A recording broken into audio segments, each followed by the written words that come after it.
Welcome to the deep dive. We cut through the clutter, get straight to the essentials, and give you that informed edge. Today, we're jumping into foam board shower bases. They seem like this, super modern, easy solution for bathrooms. They really do look easy. Lightweight, pre-sloped.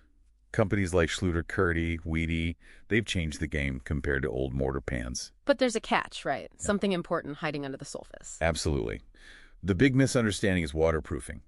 These foam bases themselves, they're almost never inherently waterproof. That's non-negotiable. Oh. Get the waterproofing wrong, and you're looking at leaks, serious structural damage, mold, incredibly expensive fixes down the line. So it looks like a simple DIY, but it's more about real precision work, not just, cutting some foam. Exactly. Okay, so our deep dive today is unpacking the must-do steps to make sure your shower is stunning, yes, but more importantly, truly watertight for years. Couldn't have said it better. Yeah. And it all starts before the foam even comes out of the box. Preparation is key. The subfloor, I assume. Precisely. It has to be absolutely clean, no dust, no old glue, and critically, perfectly flat and structurally sound. Any little bit of debris can mess up the bond. And flatness. I read something interesting here. Even if the instructions say no mortar bed needed. Right, that can be misleading. The goal isn't no mortar, it's 100% uniform contact support. Think about it. Okay. Mortar naturally fills tiny voids, but a rigid foam board, any tiny dip or bump in the subfloor creates a void underneath.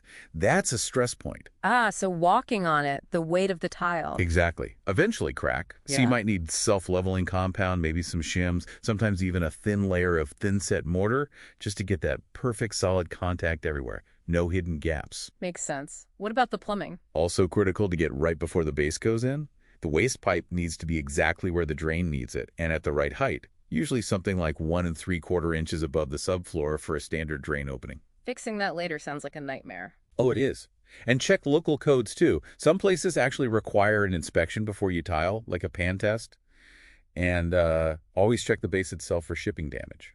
Good point. Okay, subcore prepped, plumbing's perfect. Now the base itself. Now you dry fit it, place it down, check the drain alignment one last time, trim if needed. This is your final chance before anything permanent happens. And the drain fitting, does that go in now? Typically, yes. Yeah. The drain assembly usually installs into the base before you set the whole thing. And compatibility here is huge. Meaning? You can't always mix and match. Like a Noble Pro Base 2 is designed for their specific drain. You need to make sure your drain and base are made for each other. Follow the system. Got it. So sticking it down, mortar, adhesive. This is where you really need to read the instructions. Thin-set mortar is common, gives great support. But some newer foam bases allow specific construction adhesives, like maybe a Loctite Peel 300 foam board or DAP Smart Bond. But not just any construction adhesive. Definitely not.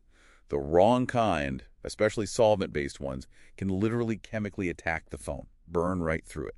Always check what both the foam maker and the adhesive maker say. Okay, crucial detail. What about shower curbs? Use the pre-made foam ones, set them in mortar, use silicone sealant at the joints. Absolutely no wood in a shower curb or bench. Wood and constant moisture. Bad combination. Right, makes sense. Okay, so the base is in, secure, curbs built. But we're still not waterproof, are we? I'm not even close. Yeah. This is the absolute heart of it. The foam is just the shape, the slope. The waterproofing membrane is what keeps the water out. That's the real shield. And there are different types. Mainly two. You got liquid membranes like Red Guard maybe. You roll them on, great for complex shapes. Or sheet membranes like Schluter-Curdy, which you embed in thin set. They give you a nice consistent thickness. Application tips. More than just slapping it on, I guess. Oh yeah. Follow the manufacturer's coverage rate. Not just 2 coats. You need the right thickness. Let it cure fully. Look really closely for tiny pinholes. With sheets, smooth out all the air bubbles, working from the center out. Where are the weak spots usually? Corners, seams, where the base meets the wall, the curb. Anywhere there's a transition. Use the preformed corners if your system has them. Overlap seams by at least 2 inches like shingles on a roof, so water sheds down. And how far up the walls should it go? As high as practical. Ideally, right up to the ceiling if you can, creating a complete waterproof envelope behind the tile. Now, you mentioned systems earlier. This sounds like where that really matters. Absolutely. This is the kicker. Many foam bases are part of a system. Mixing, say, a Weedy base with a non-Weedy membrane, unless both companies explicitly say it's okay, you risk chemical reactions, voiding warranties, total failure. So stick with one manufacturer's system for the core components. It's the safest bet. System integrity is everything. And remember, leaks aren't always dramatic floods. Sometimes it's a slow seep, causing hidden mold for months before you even know. Scary stuff.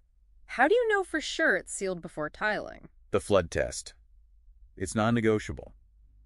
Once the membrane is fully cured, give it at least 24, maybe 72 hours, depending on the product. Plug the drain. Okay. Fill the base with water, right up near the top of the curb. Mark the water level very precisely. Then wait. 24 hours minimum, sometimes up to 72. And if the water level drops? You have a leak. Check the drain plug first. Sometimes it's just that. But if not, you've got to find that pinhole or faulty seam and fix it. Before tiling. No exceptions. Any other checks during the flood test? Yes. Look for bird baths, little puddles that don't drain. That means your slope isn't quite right, and you need to correct that too. Standing water is bad. So, summing up the common failures. Yeah. Bad prep, voids underneath, wrong drain connection, skimping on the membrane, missing seams or corners. And skipping the flood test. That's a big one. People get impatient. And using wood where foam should be. Right. It really comes down to what you called cumulative perfection. Every single step has to be right. One tiny mistake can compromise the whole thing. So the takeaway isn't that foam bases are bad. Not at all. They're great.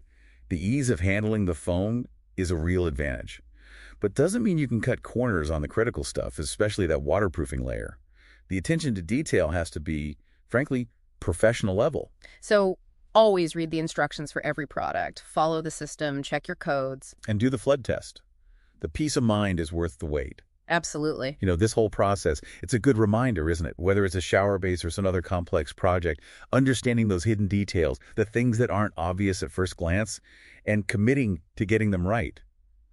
And that's what really leads to lasting quality. A perfect final thought. We hope this deep dive helps you feel ready for your next project, or maybe just gives you a new appreciation for the careful work behind the scenes. Until next time, keep digging deeper.